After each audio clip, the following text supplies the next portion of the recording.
Our trusted teacher was creating fake failing grades to extort money from parents. This is how I accidentally exposed a multi-state education scandal. I, 41M, never thought I'd be uncovering something like this at my daughter's school. What started as a concerning parent-teacher conference turned into exposing a district-wide scandal that still keeps me up at night. I need to share this story, both to process what happened and to warn other parents about what might be happening in their kids' schools. My daughter has always been exceptional when it comes to academics. Since elementary school, she's maintained straight as with occasional BS, actively participates in science fairs, and even started a study group for her classmates. She's the kind of kid who gets excited about school projects and spends extra time making sure everything is perfect. That's why when I got a call from her history teacher requesting an urgent parent-teacher conference, something felt off.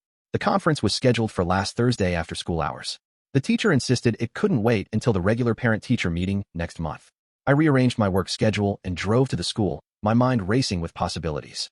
Had something happened? Was my daughter in trouble?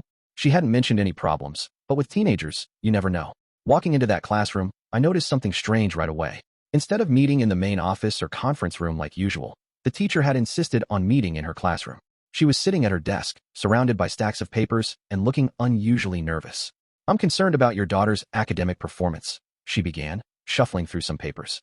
"She's failing multiple classes, including mine. Her attendance has been spotty, assignments are missing, and when she is here, she seems completely disengaged." I sat there, stunned. This didn't sound anything like my daughter. Just last week, she'd been excitedly telling me about her history project on the Civil War, showing me the research she'd done and the presentation she was preparing. The teacher pulled out what looked like a grade report. As you can see, she's currently carrying an F in history, a D in English, and failing marks in both math and science. She's missed several major assignments, and her test scores have dropped dramatically. She slid the paper across the desk. The numbers were there in black and white, but something still felt wrong. My daughter and I have dinner together 3 times a week, and she always talks about school. She'd never mentioned any problems, and I hadn't received any previous notifications about missing assignments or failing grades. "I'm proposing a solution," the teacher continued, pulling out another sheet of paper. "I run an intensive tutoring program after school. 3 sessions a week, focused instruction, guaranteed improvement. Many struggling students have turned their grades around through this program." She named a price that made my eyebrows shoot up, $200 per week, cash only, no school receipt since it was a private arrangement. Something about her eagerness to sell this program set off alarm bells in my head. I told her I needed time to discuss this with my daughter and her mother. The teacher pressed harder, insisting that waiting would only make things worse. She even tried to get me to sign up right there, saying she had limited spots available. That night, after the meeting, I couldn't shake the feeling that something was seriously wrong. My daughter was at her mom's house, so I had time to investigate. I logged into the school's online portal, something I admittedly hadn't done in a while, trusting my daughter to manage her academics responsibly. What I found made my blood run cold. The grades in the portal showed my daughter had an A- in history, B+ in English, A in math, and B+ in science. Every single assignment was marked as submitted. Her attendance record was perfect except for one excused absence for a dentist appointment.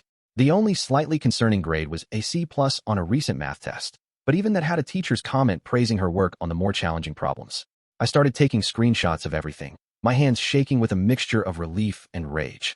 Then I noticed something that made me pause. There appeared to be 2 separate grade records for my daughter in the system.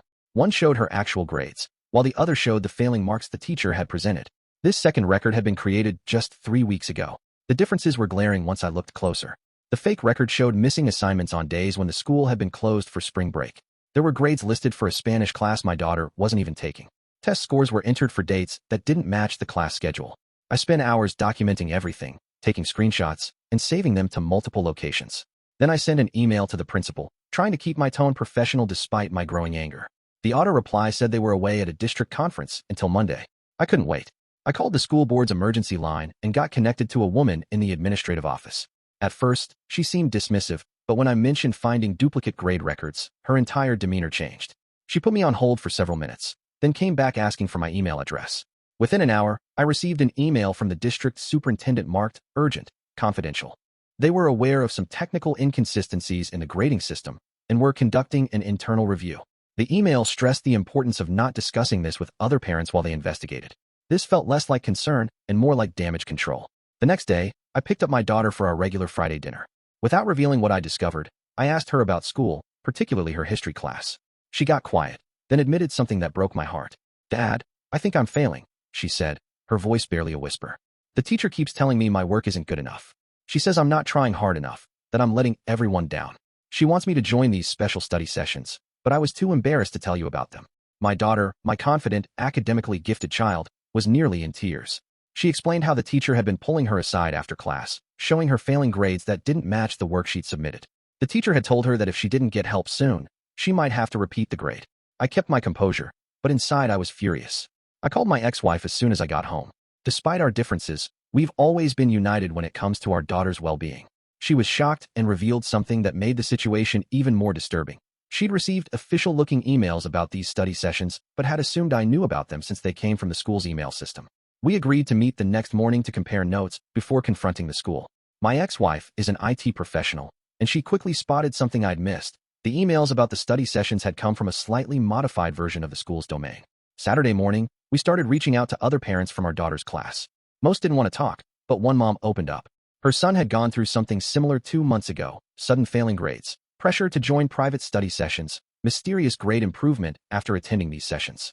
They'd kept quiet about it, relieved that their son's grades had recovered. By Sunday night, we had compiled enough evidence to force an emergency meeting with the school board. My ex-wife had traced the fake email domain registration. I had documented all the grade discrepancies. We even found posts on local parenting forums from other parents describing similar experiences at 2 other schools in nearby districts. The meeting Monday morning was tense. Present were the superintendent, principal, 3 board members, and their legal counsel. They started with the usual bureaucratic deflection: system glitches, technical review ongoing, following established protocols. Then we laid out our evidence: the duplicate grade records, the fake email domain, the unauthorized study sessions, the pattern of similar incidents at other schools, the carefully constructed pressure campaign targeting high-performing students whose parents could afford the expensive tutoring. The facade cracked. The teacher had been running this scam for years, moving between districts before anyone caught on. She would identify students from affluent families, create false academic records showing sudden performance drops, then pressure parents into paying for her private tutoring services. Some families had paid thousands of dollars, believing they were helping their struggling children. The district placed her on immediate administrative leave and launched a full investigation. The state education board was notified. Law enforcement became involved when they discovered the extent of the financial fraud. But the real damage wasn't financial. My daughter had spent weeks believing she was failing, doubting her abilities, her work ethic, her intelligence. The teacher had systematically undermined her confidence, making her question everything she knew about herself as a student. The fallout has been extensive. Multiple families have filed lawsuits. The school board is overhauling its entire grading system oversight. My daughter is seeing a counselor to rebuild her academic confidence. And while she's improving, the experience has left its mark. We learned this wasn't an isolated incident. The teacher had done this at 3 other schools across 2 states, always resigning with positive recommendations before anyone connected the dots. She preyed on high-achieving students because their parents would be more likely to pay for tutoring and less likely to question a teacher's authority. The investigation revealed her methodology was sophisticated. She used her access to school systems to create convincing false records. She targeted students who were academically strong but perhaps dealing with other pressures: parent divorces, college applications, extracurricular commitments. She exploited the trust that parents and students place in teachers, turning academic anxiety into profit. The district's lawyers have approached us about a settlement, but that's not what this is about. This is about accountability and prevention. We're pushing for criminal charges and working to change how schools verify and monitor grade records. The other families we've connected with share our goal, making sure this can't happen to other students. My daughter is slowly recovering her confidence. She's back to excitedly sharing stories about school projects and planning for her future. But now she double-checks everything, saving copies of all her work, documenting every interaction. No child should have to be that vigilant in their own school. I'm sharing this story because parents need to know. Trust your instincts.